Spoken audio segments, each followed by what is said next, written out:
unfortunately, I won't be able to offer my usual lightning service, as I have a previous appointment in Yonkers, New York, arranging the second marriage of Mr. Horace Vandergelder, the well-known $500,000. As my late husband, Mr. Levi, always said, that means he's got at least $60,000 in cash.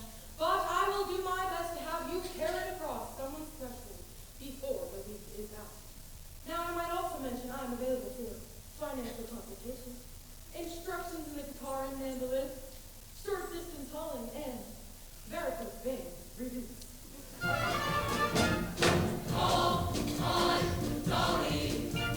She's the one that spends much recommend. Just name the kind of man your sister wants, and she'll snatch him up. Don't forget to bring your maiden and she'll match him up. Call on Dolly. Oh, Mr. Courtroom, you know, I am something of an artist myself. I do those silhouettes with scissors and left. I had an indicator in him looking the other way, because I'm no good at nervous. Mrs. Levi, the train for Yonkers is in 5 minutes, and if we're not there on time... But we will be, Mr. Kemper. Not only will Horace Vandergelder give you permission to marry Queen Ermengarde, but he will also dance at your wedding. And not alone either, because I happen to be engaged in finding him a suitable second wife himself. What he really needs is someone to clean the house. As my late husband, Mr. Levi, always said, marriage is a bribe to make a housekeeper think she's a householder. I know all about it. After your sense, you should have proposed to Miss Irene Malone this very afternoon. Which is exactly why I'm on my way to Yonkers this morning, Mr. Kemper, and can take on your case and knock off 4 lovebirds with 1 stone or whatever else grows. Well, what do you think of that? I don't hope it's too much room for all those large bills, 5 and 7. I like to spare change around here. I can only hope this doesn't turn into a wild goose chase. And speaking of poultry, I am also available for fresh Jersey eggs, surgical corsets rebone, ears pierced, and pierced gloves. Mrs. Levi!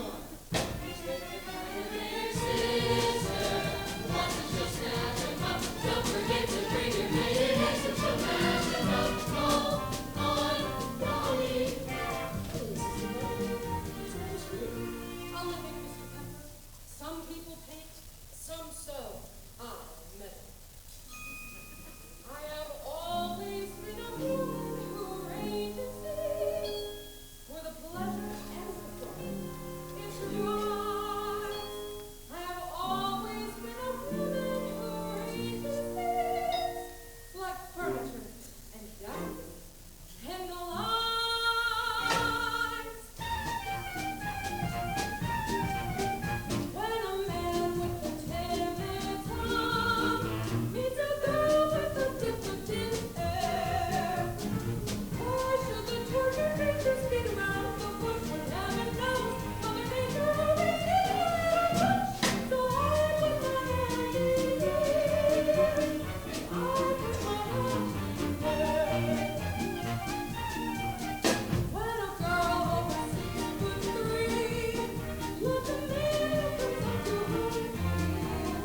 I'm tired of living from hand to mouth, so I want that sign. Mrs. Levi. Sometime today. I know Mr. Pepper, Yonkers train is ready to leave, but don't worry, we'll make it. You will marry Ermengarde. Just leave everything to me.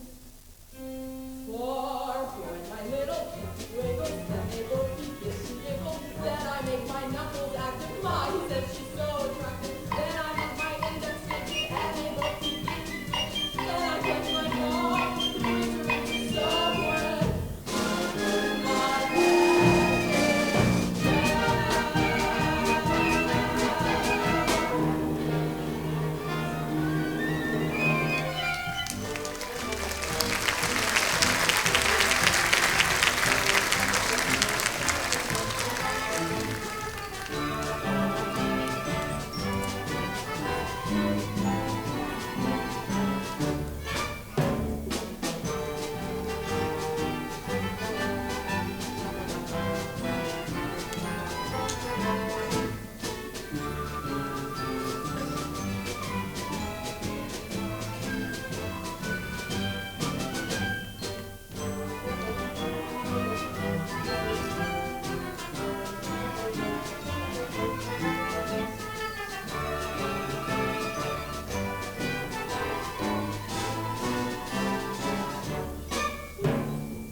Which in Yonkers is about as far as you can go. Oh, I know what you want to know. I made such good sense to do something as foolish as getting married again. Well, the answer's simple. Not a woman in this house. Be an empty shell. Pretty dirty, too. It takes a woman, no matter to joyously clean out the drain and the sink. And it takes an angel with long golden lashes and socks and fingers to dump it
approved.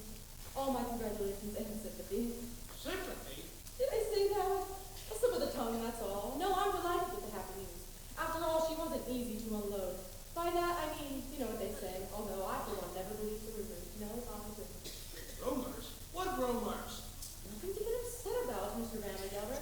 I mean, according to all known facts, her first husband passed away quite naturally. It's just, he went so sudden. A few spoonfuls of chowder she made special for him. No, there's no truth in it. I mean, it could happen to anyone. Just a word of advice, Mr. Vandergelder. Eat out. Hold on. You mean to say that... I need to say nothing, Mr. Vandergelder. Just friendly advice. Keep away from the chowder. By the way, she's ordered her wedding gown. Beautiful. You should see it. Black. Now, as I said before, congratulations on your forthcoming nuptials, and may you rest in... may guardian angels watch over you both, particularly at dinner. Now, hold on. You introduced me to this Miss Malloy, and rumor or not, I still intend on calling on her this afternoon, as arranged. Very well, Mr. Vandergelder. I guess I'll just go back to New York and tell that other girl, the heiress, not to wait. Wait. What did you say? Nothing. A word. Heiress. Particulars, Mrs. Levi. I demand particulars. Her name? Oh, her name, Money. Ernestina Money. Oh, a lovely name. Picture it, if you will. Hair as shiny as a newly minted gown.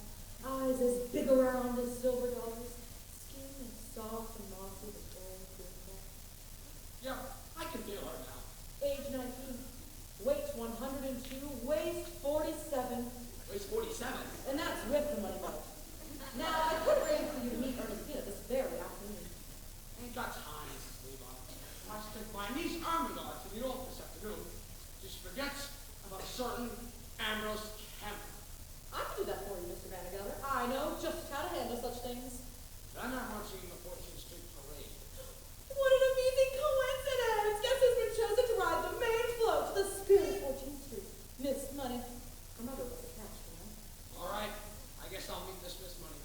But I still intend on paying another visit to Miss Malloy first. Oh dear, what races you make me run. Very well, Mr. Vandergelder. I'll meet you outside Miss Malloy's hat shop at 2:30 as usual. Say, one more question. Suppose I ain't a big fan of this Miss Money. I don't like Miss Malloy either. Well, then I happen to have one more name on my list. A name I know as well as my own. But we won't get into that now. It'll all come up in good time. But wait till you see Ernestina once. A vision, a dream.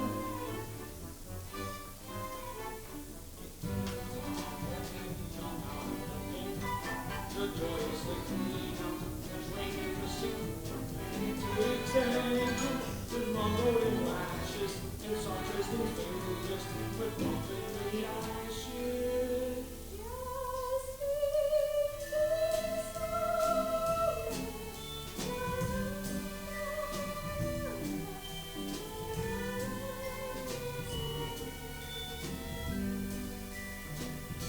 You know, I'm thinking I'm gonna have that front room done in New York. Yes, indeed. Ermengarde, Ambrose, come on down here. We have got plans to make.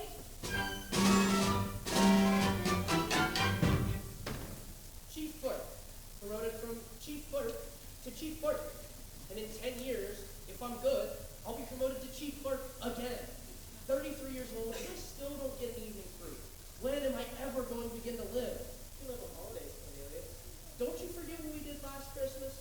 All those canned tomatoes went bad and exploded. And you and I cleaned up the mess all afternoon. Now, do you call that living? No. Barnaby, you and I are going to New York. You mean close the store? Uh-huh. Cornelius, we can't. We'll have to. Some more canned tomatoes are going to explode. Holy cabooses, how do you know? Because I'm going to light a candle underneath them. That's how I know. They'll make such a smell, people won't be able to come into this place for 24 hours. New York, Barnaby. We're going to have a good meal. We're going to be in danger. We're going to spend our money. We're going to get arrested. And one more thing. We're not coming back to Yonkers until we each kissed a girl. Cornelius, you can't do that. You don't know any girls.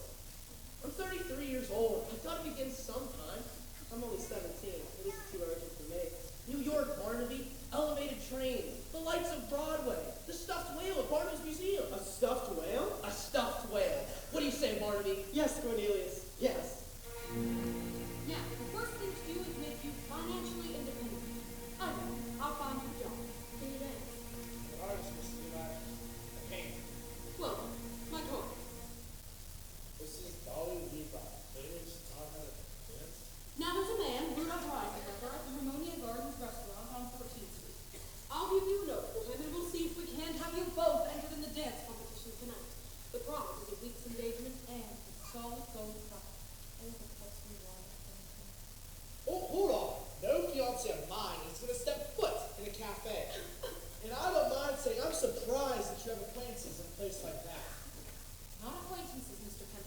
Good friends from days gone by. Why, every Saturday night, even when times were bad, like clockwork we came down those stairs at the Harmonia Gardens restaurant. Look, it's all great to come down like clockwork, but you're asking everyone to work there.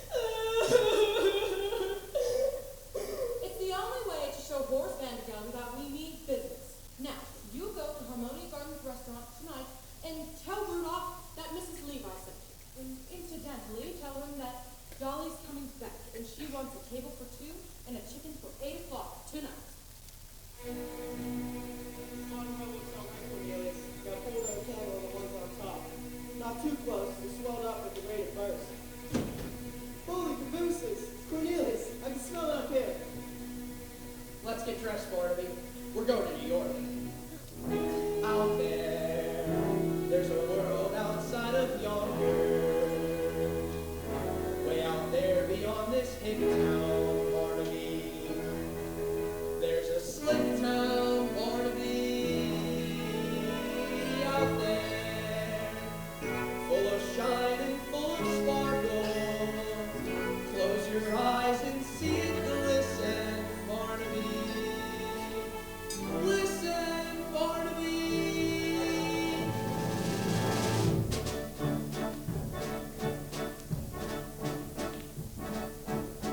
Put on your Sunday clothes, there's lots of world out there. Get out the brilliant teen and dime cigars. We're gonna find adventure in the evening air. Girls in white in a curfew night where the lights are bright as the stars. Put on your Sunday clothes, we're gonna ride through town in one of those new construction cars. We'll see the shows at Delmonico's and we'll close the town in a whirl. And we won't come home until we kiss the girl. Put on your Sunday clothes when you feel down and down. Turn on the screen and have your picture full. Just like a dream, spirit seems to turn apart.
catch a boat, I suppose. Although if you ask me, she'd be better in a nice, heavy veil. I told her ribbons on our back is what we'll be wearing this summer if we want to catch a gentleman's eye, but she'll have none of it. Cherries and feathers, cherries and feathers. On today of all days, when poor dear Miss Sweet Lloyd has had enough on her mind with what, Minnie? With the door, it's stuck. It's stuck?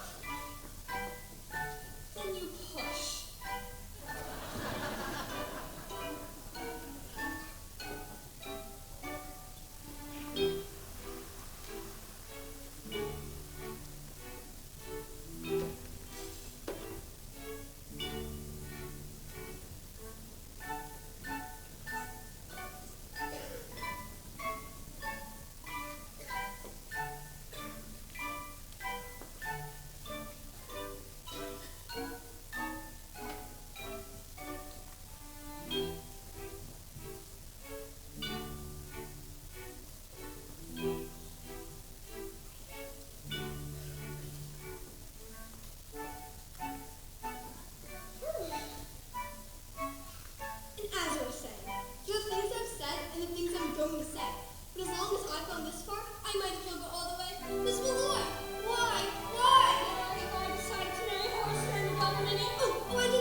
We'll get an adventure out of this yet, Barnaby.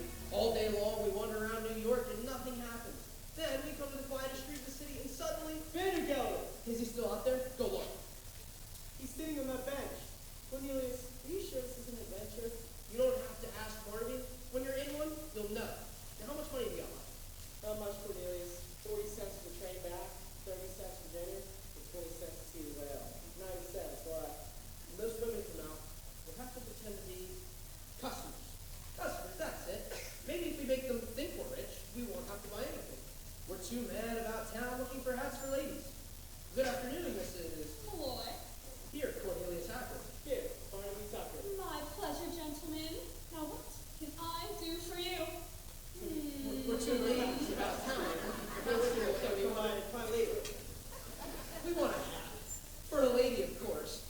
And everybody said to go to Mrs. Malloy's because she's so pretty. I mean, perhaps for so pretty. And so reasonable, Cornelius. As reasonable as $100 for enough to see the whale. You've got to pay him no mind, man. He's come all the way from Yonkers to see the stuffed whale, and he's all excited. Just keep an eye on that street, Barnaby, and maybe you'll see it pass by. Is it big and black with neat little red eyes? Yes. It's sitting right on that bench. Excuse me, Mr. Hackle, but did you say Yonkers? Oh, yes, man, Yonkers. It's a beautiful city. Don't mind me saying this, but you should see Yonkers. And perhaps Mr. Malloy would like to see Yonkers, too. I'm a widow, Mr. Hackle. You are?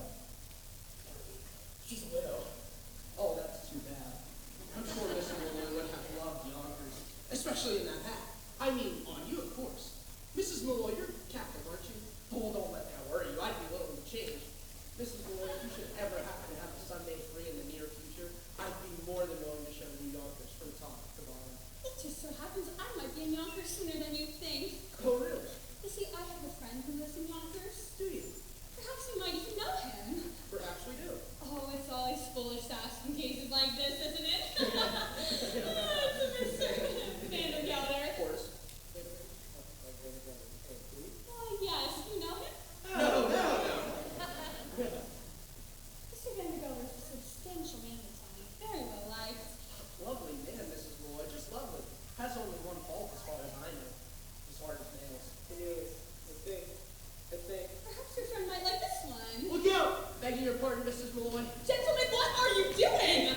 Help us, Mrs. Malloy. We'll explain later. Come over right this minute! Where's the assistant to be, Mrs. Malloy? Mr. Hackle, Mr. Tucker, I insist you come out of there right this minute, or I will be forced to... Mr. Vandergelder! Hello, Mr. Malloy. I don't suppose you know where Mrs. Levi is she? She was supposed to meet me on that there bench 10 minutes ago. You know, she can find me if she comes. You know, for around me people, I expect her to be on. Oh, it's a gift for you. Something called peanuts on the shelf. That's expensive.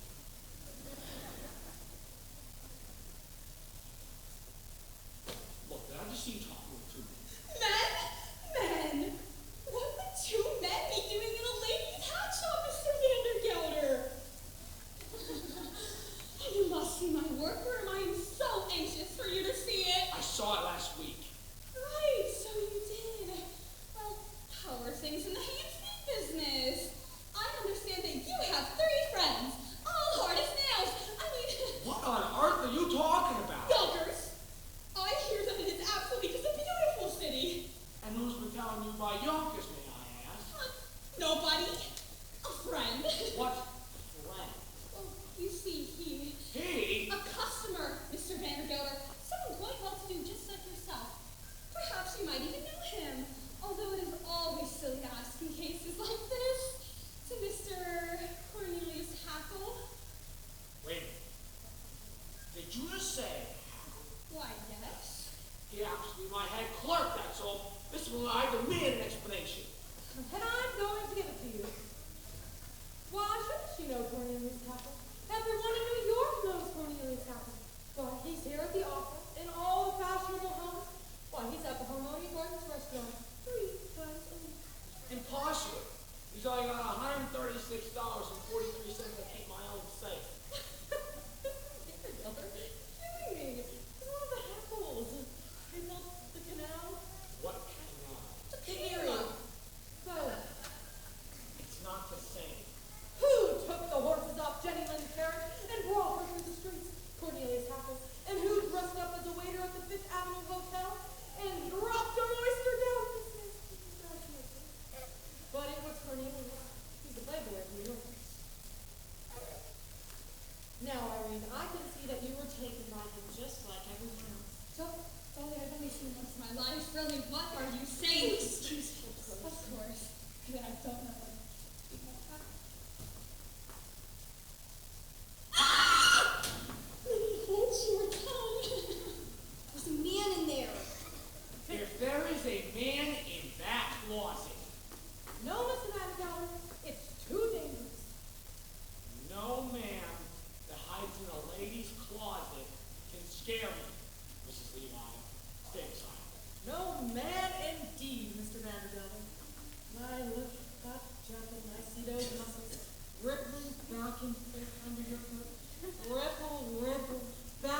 yourself for once when you are accused of entering that closet without a search warrant. What do you stand for if you don't stand for the laws of this great country? I know what I stand for. I stand for America and the hostage for our banks. Take off your head, servants, zeros, life is passing to you. See, let Daddy's word, need the great triumphant Lord. If you see a message coming through the graves of wrath, then Has this not affected you, sir? I came here 14 years of age as a young immigrant girl, and I must echo hear what was said by that great American patriot. I stand for motherhood, America, and a husband for all things taken off. Sir, there's truth in evil passing. You do stay here on the bridge at Waterloo. Leave the bridge with nothing higher. If you hear singing Dixie in the sugar case, then march, march, march. I stand for America and the husband. I reckon there has never been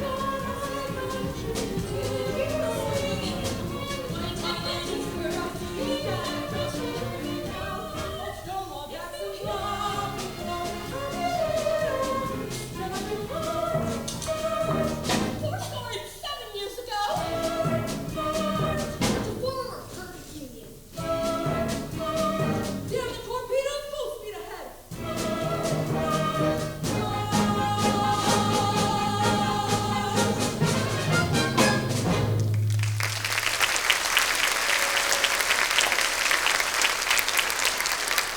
Vandergelder, there couldn't possibly be a man in this world. God bless you. Mrs. Malloy! Mr. Vandergelder, there is a man under that table, Aha!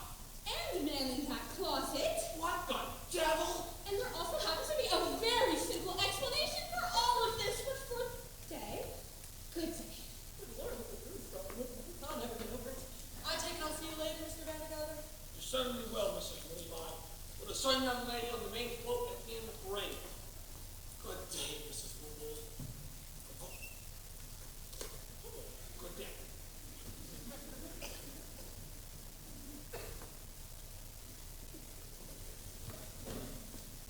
Mrs. Malloy, we can explain everything. You see, I do not wish to hear any explanations, Mr. Hackle. Just you and Mr. Tucker do me the pleasure of leaving my shop at this once, or I will be forced to call for Officer Go-Guardy. Oh, Irene, there's no need to call an officer. The law courts, that's where they belong. I've been adding up all of the crimes that these two have committed, and believe me, you've got grounds to cover at least 2 writs, a non-compos mentis, and a garnishee. Now, the first thing to do is show the courts that you tried to settle it amicably first. Have dinner with them. Dinner? Is that really necessary, Dolly? It's the only way to show that you've tried to settle it. Dinner first, garnishee afterwards. If it must be, Mr. Hackle and Mr. Tucker, you may take Miss Jean and myself out to dinner. delighted, Mrs. Malloy. I speak for Harmonia, too. You know, I hear there's a very nice restaurant on the railroad station. Oh no, Mr. Hackle. The Harmonia Gardens is good enough for you and your fashionable friends. It's certainly good enough for us. Only I hear that they have a lovely orchestra there. Oh, we couldn't go there, Mrs. Malloy. Don't misunderstand me. It's not the money or anything like that. It's the whale. It's the whale. No, it's not the tail part of me. It's the dancing. You know, dancing in a place like that. Exhibitions, even contests. And I don't know how. It's taking weeks, months, years to learn. This is Dolly, 30 years of cheap clerks taught how to do it. All right, so it's simple. You put one arm here and one arm there. It's no use. I have absolutely no sense of rhythm. Absolutely no sense of rhythm. It's one of the primary requirements for learning the Galileo method. Now, you start like this. The waltz takes time. Left hook, back, right hook, back, over, back around, over, out, and on. Wonderful. When I think of all the women who will come to the room. Now, let's go back to lesson 1. Put your hand on the waist and stand.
made myself a little rum toddy, and before I went to bed, I said a little prayer, thanking God that I was independent, that no one else's life was mixed up with mine. And then one night an oak leaf fell out of my Bible. A perfectly good oak leaf, but without color and without light. And in that moment I realized that I was like that oak leaf. For years I had not shed one tear, nor been filled with the wondrous hope that something or another would turn out well.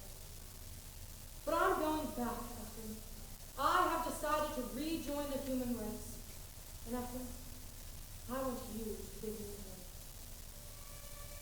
Before the pride passes by, I've got to get and stand while there's daylight. Before the pride passes by.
From now on, Mrs. Levi, you're hereby discharged as my marriage broker.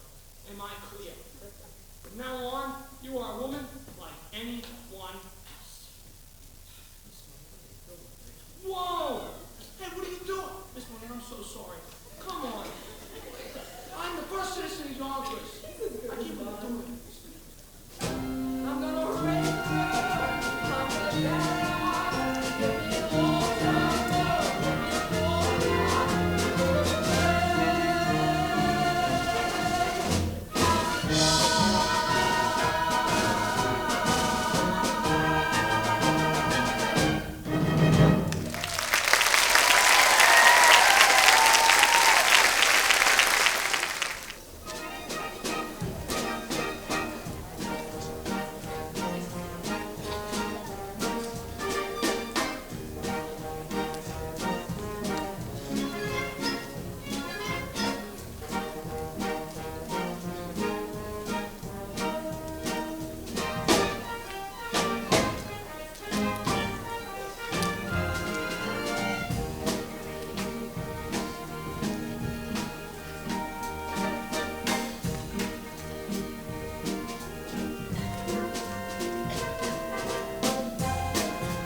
down, give me all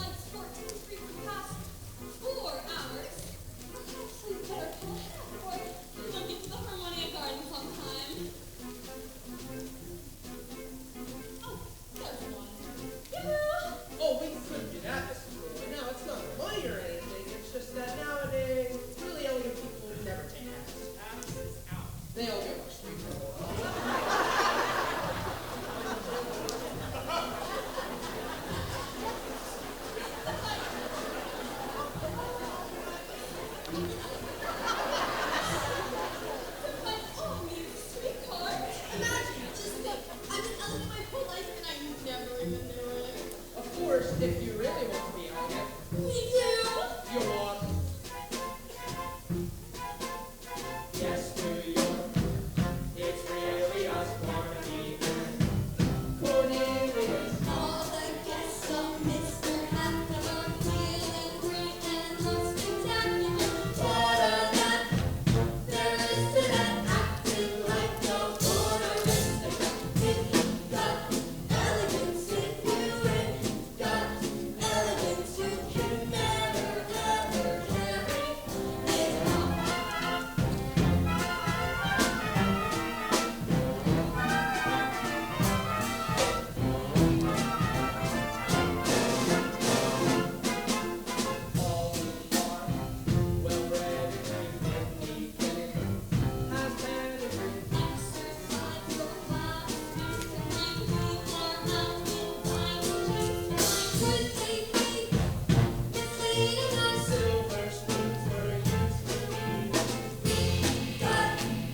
as the head waiter of the Harmonia going, on your supreme commanders, that tonight of all nights, our usual lighting service will be twice as lighting as ever or else.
and hothouse beaches. And Barnaby, give the band leader a nickel. And tell her to play to her wild rose. We want music while we dine.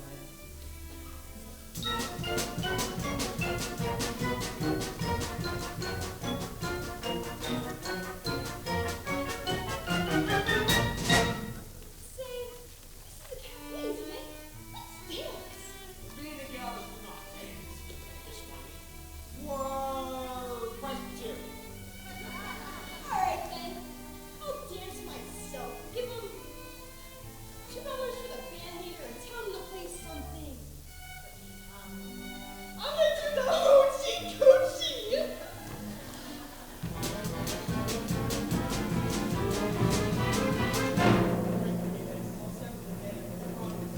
Anything else?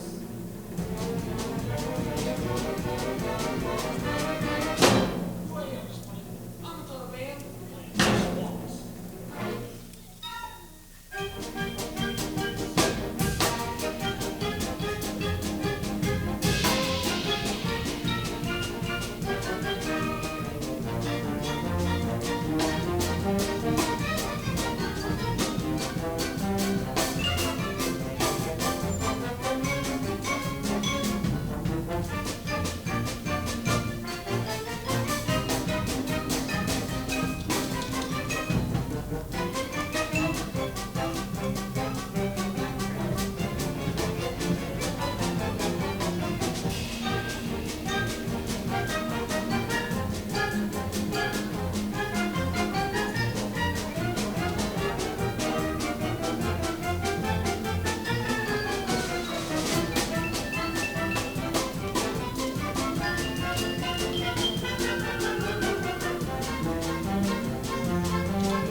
Hey, this is $2 for the band leader. I'm gonna play a waltz. Whoopee! Miss Money! And 2 more pheasants, please. Cornelius!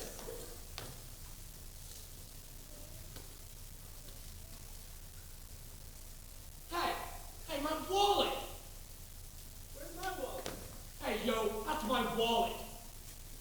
Miss Money, get off the chair. You're dancing in the stew. Excuse me, but that's my wallet. I know it's mine because all it has is $1, $3, 5 pennies. Cornelius! Cornelius! Wait, did you say 2 pheasants? Give me 3, 4. You know, pheasants for the house. Cornelius, don't mind if we don't see that whale. I'll buy my own. Sir! Sir!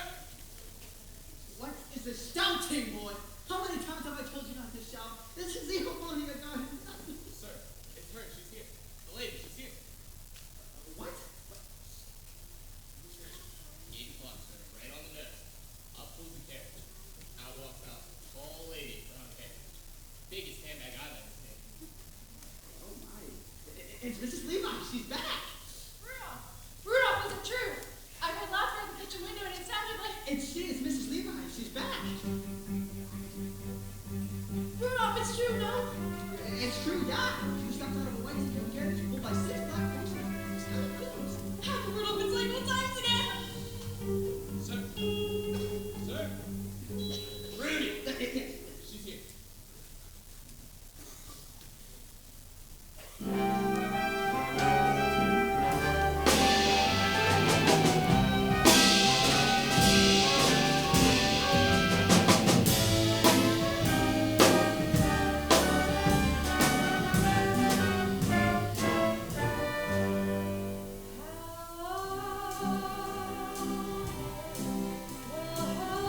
which not particularly want you to see.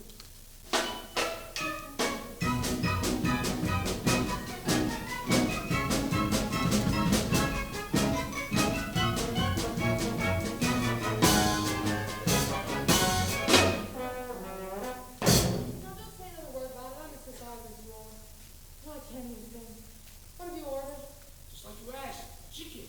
Now, about this hoochie coochie. No, not a chicken. I can't face a chicken. Not today, not after what's happened. Good.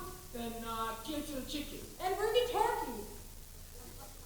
What are you doing now? Nothing, just looking around, getting acquainted with the surroundings. That's the trouble with you, Dolly.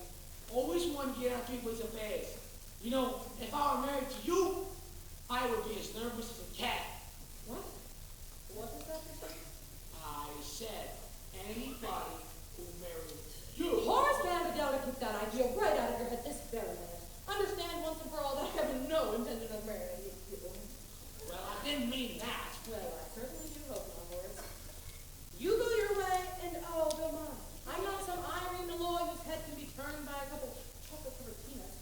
Until, why, the idea of you even suggesting such a thing. Mrs. Levi, you misunderstood. Well, I certainly do hope not, Horace. Anyway, here's the waiter with food. I'll serve Mr. Vandergelder.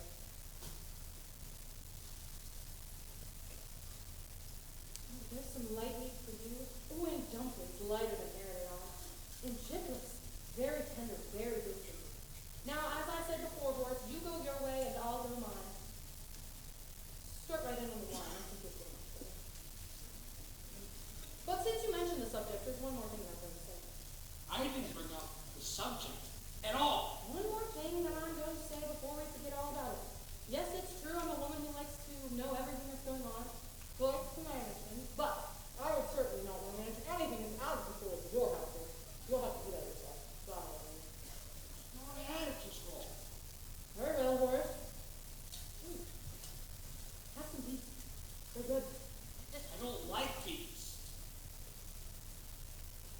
No, Horace. I don't blame you. Grandma's still liking it. There's no sort of forgiveness. You thought your beef enough. Well, will you stop saying that? Won't say another word. Good. Acceptable. At your age, Horace, you should enjoy hearing the honest truth. My age? My age? Always you asking about my age. Well, I don't know what your age is, Horace, but I do know that up in Yonkers with bad food and a bad temper, you'll double it this time. Here, have some more beef. They're good. I don't like beets. I hate beets. That's right. Now, dig right in. Yes, the pity of it is you could be a perfectly charming, witty, amiable man if you wanted to. Oh, I don't want to talk. But you are! Look at you now. You can't hide it. Now sit down and let's talk about this. But before I change the subject, there's one more thing that I'd like to say. Dolly, I don't want to hear it. I will never ask you to marry me. I suppose that means you want me to ask you. Well, I'm sorry, Horace. I'm turning you down. How can you turn me down when I haven't even asked you anything? There's no use in arguing, Horace. I've made up your mind. Do it. Oh, I got a headache. I'll go back to the hotel. No, you can't go now. The competition is about to begin. Here's 20. Wait a minute. There's not any here but a dollar, 3 dimes, 5 pennies, and a butt. This is not my purse. I lost my purse. Horace, that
You're all being charged with disturbing the peace, inciting riot, assault and battery, and several other equally serious violations against the law of this city.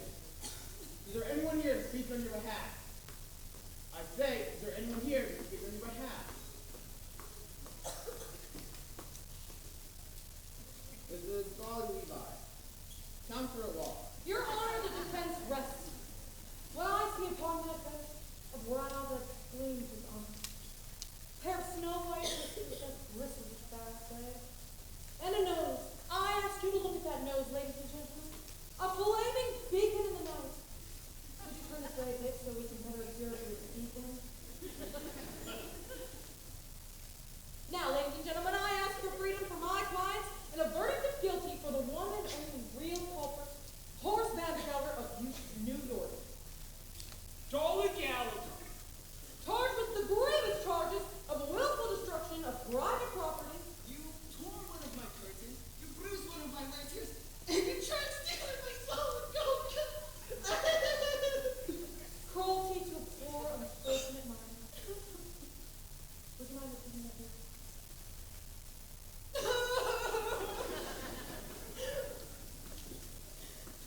Mrs. Levi, I have something to say if it pleases the court. I was just about to call on you, Mr. Apple. Go right ahead. Cornelius Apple, if you dare testify on me, you will be discharged. You've already done that, sir. I will do it again. You've already done that too. But even if you hadn't, I'd still say what I have to say.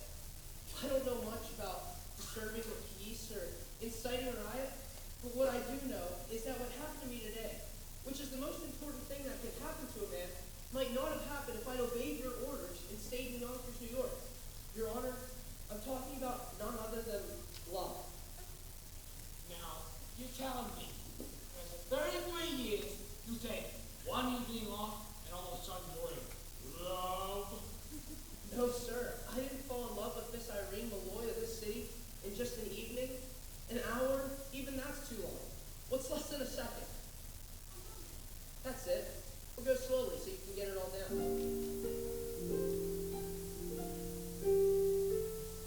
It's only takes a moment for your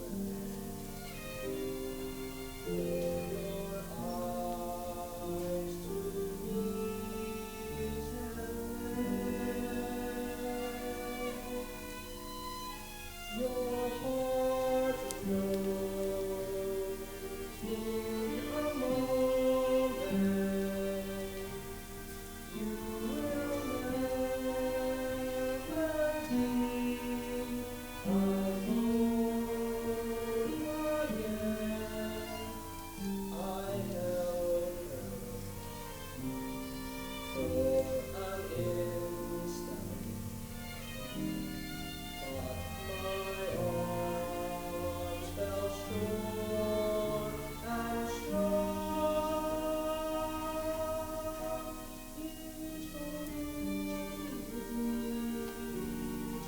It only takes a moment to be loved a whole life long. Isn't the world full of wonderful things? There I sat, cooped up in Yonkers for years and years, and all the time wonderful people like Mrs. Malloy were out there, and I didn't know them at all. I don't know if you can tell from where you're sitting, but the way her eyes and her cheek and her forehead come together up here. Well, can you? I tell you, a fine woman is the greatest work of God on earth. You can talk all you want about Niagara Falls and the pyramids. They're not in it at all. Of course, I've seen women before, but today I talked to one, equal to equal. And they're so much different from men. They're awful mysterious, too.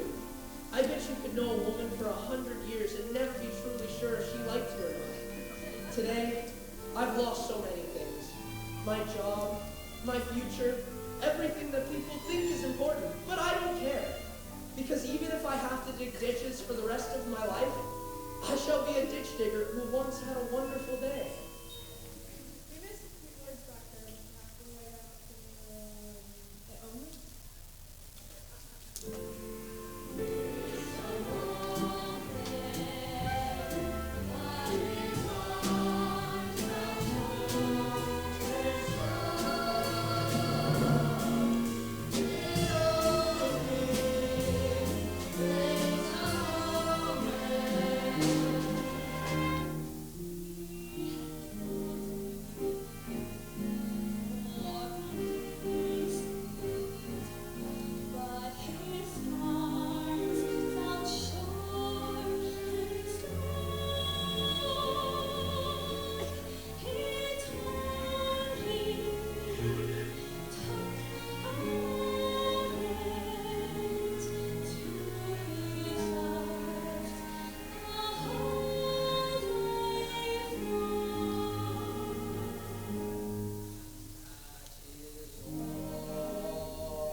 Horace Vandergelder of Yonkers, New York.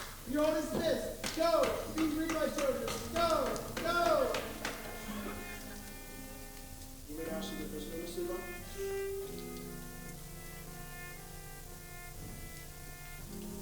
Well, Horace, that's your life. Without a niece, without clerks, without a bride, and without little folks. Now there's only one thing that you can say.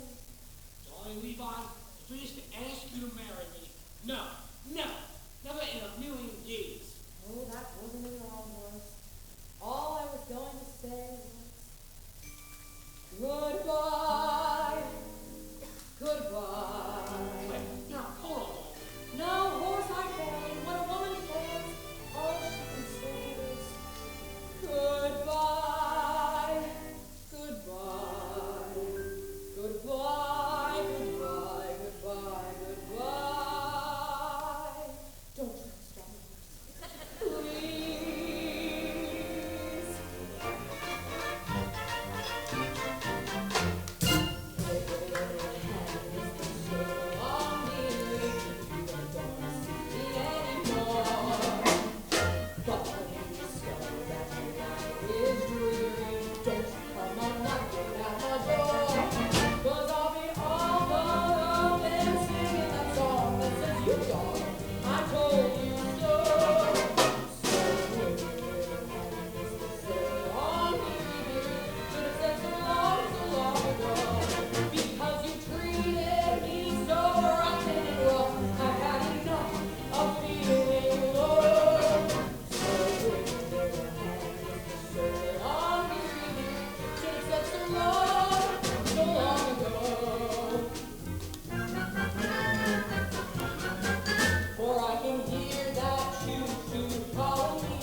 Mr. Vandergelder, right across the street from you.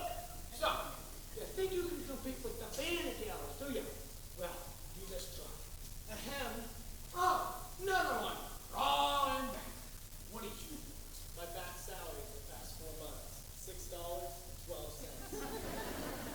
guys can't do this to me. I'll go to the courts. I'll get lawyers. Ow. Why, horse Vandergelder, as I live and breathe. Don't you look handsome in that outfit? So few men nowadays have the courage to wear such fine clothing. But don't let me interrupt. You were doing something? What were you doing? Getting Cornelius' money, Dolly. $146. And 35 cents. Plus $6.12 of mine. And the money my mama left me, $52.48. 38. 48. All right. What do you guys want? Save's upstairs. Come on.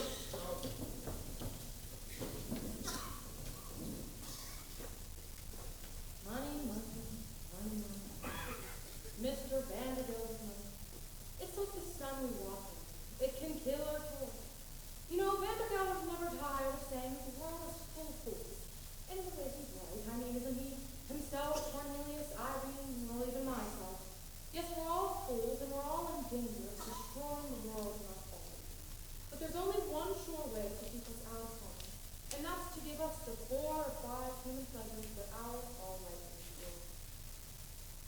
And that's all it takes, a little money. Now, the difference between no money and a little money is enormous, and it can shatter the world. But the difference between a little money and an enormous amount of money is very small, but it can shatter the world too. It's all in how you do it. As my late husband, Mr. Levi, always said, money, pardon my expression, is like manure. It's not worth a thing unless it's spread around encouraging young things to grow. But anyhow, that's the opinion of the second, Mrs. Vandergelder. Which reminds me, Ephraim, I'm ready for that sign.